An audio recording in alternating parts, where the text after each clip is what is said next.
Estamos de volta com o programa Opinião, hoje conversando com Kátia Cristina, que é coordenadora de faturamento do SUS, e Nilda Malaquias, coordenadora de recepção. Ambas são funcionárias da Fundação Hospitalar. Vamos falar um pouquinho agora a respeito dos procedimentos que são prestados pela Fundação. Primeiramente, vamos começar pelas portarias. Cada uma de vocês aqui tem uma função, não é? Como funcionam essas duas portarias? Nilda. As portarias, Eduardo, funcionam assim. Tem a entrada do pronto-socorro, que é urgência e emergência, onde atende o atendimento total de SUS, convênio, todos os pacientes que chegam a gente atende normalmente igual a todos. Tem a segunda portaria, que é a portaria de internação, onde faz as internações, onde tem o atendimento de raio-x. Quer dizer, na primeira portaria tem a triagem também. Tem a triagem, né? E na segunda tem o raio-x, pequenas cirurgias, internação, atendimento de ortopedia e eletrocardiograma. Todos esses atendimentos a gente tem. Uhum. Essa é a portaria? Da internação. Da internação. Isso. E tem outra portaria? Que é a do pronto-socorro. Do pronto-socorro. Isso, onde tem atendimento de urgência e emergência. Certo. Essas duas portarias são realmente as entradas. As entradas do hospital. Do hospital. Agora você trabalha com o faturamento do SUS, não é? Vamos falar um pouquinho do SUS. Muita gente critica que o SUS paga pouco aos médicos, etc. e tal. Como é conviver com esses problemas? Sim, o SUS é o maior convênio que a gente tem, né? Todo tem mundo que levantar as mãos para o céu. Tem que levantar as mãos para o céu e agradecer. Todos os pacientes, a maioria dos pacientes são atendidos pelo SUS. Hoje, o que acontece? Realmente, o que o SUS repassa para o hospital é muito pouco. Não dá para cobrir todas as despesas que a gente tem. Aí vem a complementação, que seria os atendimentos de convênio particular que a gente tem hoje no hospital. Só para simbolizar, para o pessoal entender mais, hoje, se um paciente dá entrada no pronto-socorro, ele fica de observação, ele faz uso de medicações, várias medicações, independente do tempo que ele fica lá, o SUS paga para o hospital 63 centavos, só para o pessoal entender como que é essa questão de SUS. Então, assim, realmente não tem como a gente manter o hospital só com atendimento de SUS. A gente precisa desse complemento, dessa fusão que existe da Fundação, que seria o atendimento de SUS e o atendimento de particular e de convênio. Agora, a pessoa que vai fazer um atendimento particular, não é? Procura um atendimento particular. Ele poderia optar também pelo SUS? Com certeza. Com certeza. Inclusive, todos os pacientes, quando ele dá a entrada no hospital, ele passa pela triagem. Muitas vezes acontece que, por exemplo, o paciente, quando ele passa pelo Manchester, ele tem uma classificação de risco. Então, ele tem que esperar um determinado tempo de acordo com a doença que ele tem ali naquele momento. Então, muitas vezes a pessoa não quer esperar, aí ele acaba optando pelo atendimento particular, mas ele não é obrigado em momento algum a estar optando por esse tipo de atendimento. No caso, ele opta pelo atendimento particular quando? Quando ele não quer esperar pelo atendimento, quando é uma coisa que ele vai ter que esperar, por exemplo, algumas horas para poder ser atendida, isso de acordo com a classificação. Ele não tem necessidade de fazer o atendimento particular. Agora, se a classificação de risco considerá-lo vulnerável, ele tem o atendimento na hora pelo SUS. Com certeza.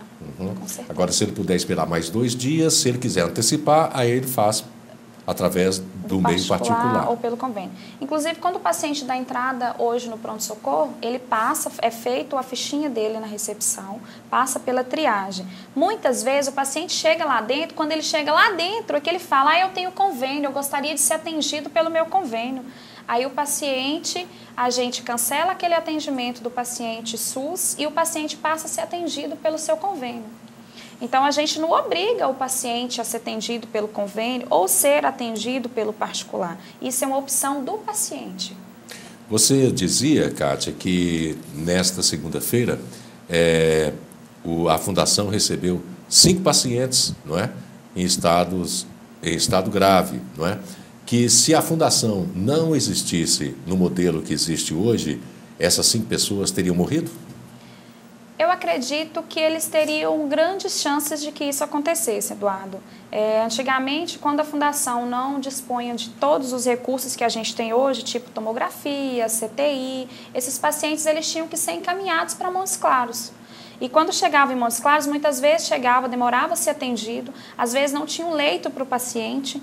Então, a gente acredita que se a Fundação tiver que parar de ter esses atendimentos, a gente perde com esses serviços. Esses casos que aconteceram nessa segunda-feira poderiam se tornar uns casos trágicos. Poderiam se tornar casos trágicos, isso com certeza. E essas cinco pessoas foram atendidas Todas e estão elas bem? foram assistidas no hospital. Nenhum corre risco de morte? Até o momento, não. Bom, a diferença entre o atendimento pelo SUS e o atendimento particular, Nilda? Não. Não? Não, o atendimento é igual. Sei. Igual em quê, por exemplo? É igual em tratamento, né? Em prioridades, em tudo. Inclusive, eu até costumo falar que o paciente de SUS, ele ainda é bem mais assistido ainda.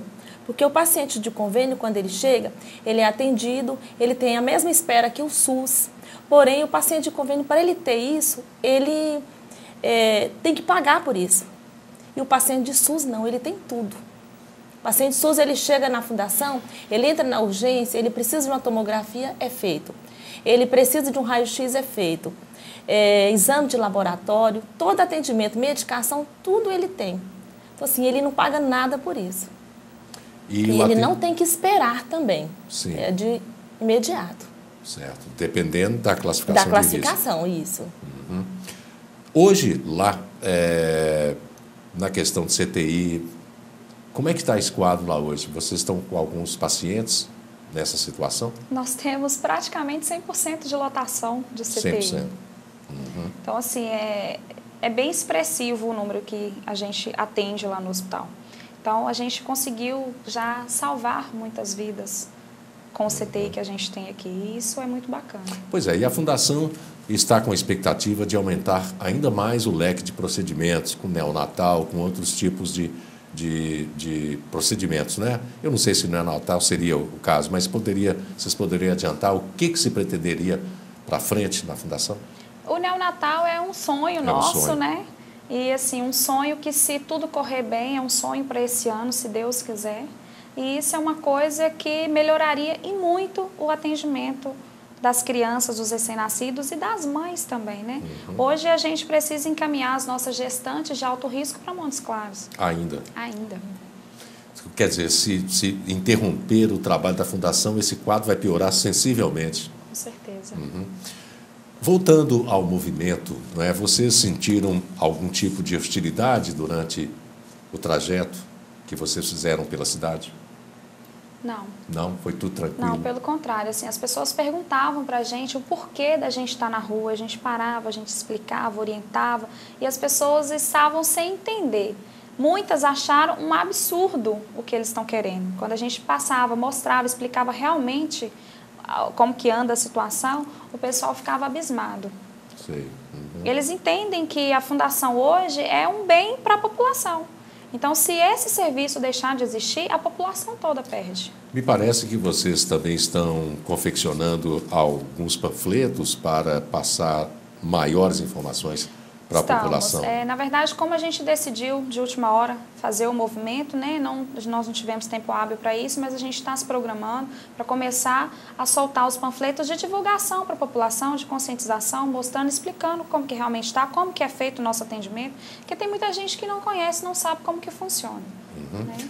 Nós temos até aqui, Anderson, a Kátia e a Nilda, elas estão vestidas com a blusa da campanha, não é? Do movimento. Dá para fechar um pouquinho aí, Anderson, para ver se focaliza mais? Que é exatamente a Fundação Hospitalar, não é?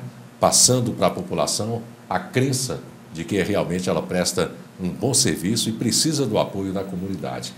Vocês estão tendo apoio financeiro de alguma entidade ou vocês fizeram uma vaquinha? Não, nós tivemos apoio dos municípios que são assistidos aqui em Pirapora. Sei. Nós tivemos Ponto Chique, La Sança, inclusive, mandou alguns funcionários para poder estar acompanhando a passeata junto com a gente. E assim, a gente agradece, obrigada, né? De antemão a gente queria agradecer a todos os municípios, a todos os parceiros. A gente queria agradecer também ao pessoal da Fazenda da Prata, que também aderiu ao nosso movimento, muito obrigada. E assim, a gente ficou muito feliz em saber que a gente é benquisto por muita gente, né? E a causa é justa. A causa é justa, nobre. Nobre. Bom, nós voltaremos no terceiro bloco a conversarmos aqui com a Kátia Cristina e Nilda Malaquias.